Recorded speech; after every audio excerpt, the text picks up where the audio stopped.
What I've learned is if you want to do proper or be a leader properly and do proper self leadership, it is very important to have self awareness. So for us to actually know what it is that we are really good at and what we need to improve on, it is critical that there's some sort of a feedback loop or something that can help you to see what you need to change and what you need to develop and what your strengths are, because sometimes you think you're really good at something and then it turns out you suck at it. So what we found is, and that's why we ended up developing the 360 leadership assessment tool, and why that works so incredibly well is it gives you an opportunity to reflect and to see, this is what I think. And also the second thing that happens is you might have a really good relationship with your direct manager, and this person might agree with you in terms of how you come across as a leader and how you're experienced as a leader. So you might have a really good, feedback loop there. But your peers might not be able to work with you. You might not be a leadership team player. And also your subordinates might not be. So how would you find that out if you constantly sit in a some sort of a personal development plan conversation with your manager, and this person keeps telling you how wonderful you are and how wonderful because you're reporting really well to this individual, but your peers struggle with you and your subordinates struggle with you. So hence we developed this tool, and what we found is that it was so amazing for individuals to get that awareness. The aha moments are absolutely phenomenal. One of the biggest challenges during this process of doing this, the 360, is the feedback sessions. So what we've learned is that when you use the tool, it is so important to get somebody else to give you the feedback and not just to read the report and think, okay, but this is it. Okay, because a lot of people can't deal with feedback that well. And I mean, I personally struggle with feedback because it's hard. You try so hard to do your best, and then somebody comes and tells you that you're not good enough. That's the story you have. You're not good enough in some sort of area. But if you can understand that the value of the feedback can enhance your skills of things that you're really good at already, your strengths, and also help you to improve your areas that you need to develop on and how to do it.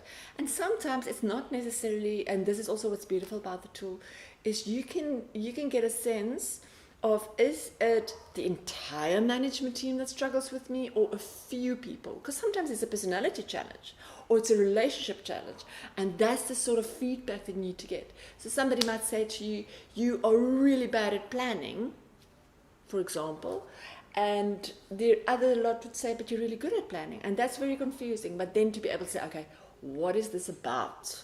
Why is it that we... So it's actually just being able to ask the questions. So the way we've worked is we've got... the tool talks about 6 different elements, constructs. And in these constructs, there are very specific elements. And those 6 constructs, I would think, would be the overarching things that you would need to all be really okay with, because there might be minor tweakings here and there within a construct. So to give you an example, one of the constructs is what we call internal price, or the leadership, what do you call it, the way you have to let go of your ego to be able to be a really good leader.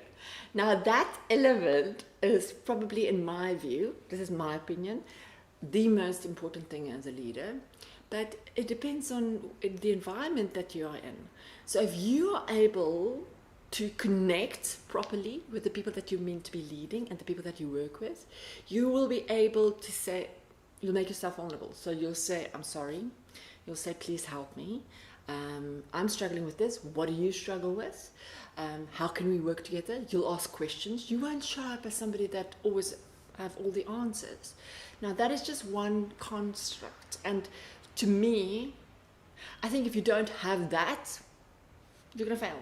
But then again, if I think about it, there's another construct that talks about leadership balance and how you're able to run your own life, your health, your family life, your own stuff if you fail at that, so you might be fantastic in connecting with people and really show up and be wonderful, but if you're not able to look after your own health, you don't sleep enough, you don't look at your own family situation, etc., it's going to have an impact on your career and on your leadership life. So there's no silver bullet.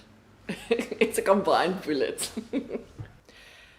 We all know that South Africa is in a difficult space. And we all know the economy is incredibly tight. But this brings so much opportunity. And it brings so much energy. And one of the things that South Africans can do really well is they can really tap into that humor and that realness. And I think that's part of it. I think leaders need to be honest, very honest about what's going on. They need to be real about it and almost gentle in a way, as to say, I see you, I know it's hard, but we have to restructure. One of my clients is going through a massive restructuring this year. And it's exactly because of what you're saying. There aren't enough orders, there are too many people, we have to cull. And it's hard. So in that particular case, what I think is the right thing to do is to go to the individuals and say, listen, let's just look at what's going on here. What is happening in the market really? And what are we offering really? How are we going to make this business sustainable, considering everything that's going on? So my view for future leaders is to stay close to the people, stay close to what the market is doing. Don't pull yourself out of it. Stay close. So understand what are the day-to-day challenges that people have. Basic things like school fees and logistics around how expensive things are, and try to have empathy and try to manage it accordingly. It doesn't mean you have to pay people more, but understand firstly, and then secondly, draw them in. Pull them in to find the solution. If you can get people to help you find solutions and ways to figure things out, it takes so much pressure off you as a leader to perform, because all you're basically doing is you're facilitating and you're helping that conversation to happen, and then you can guide them, and that's the only way you're going to get buy-in anyway.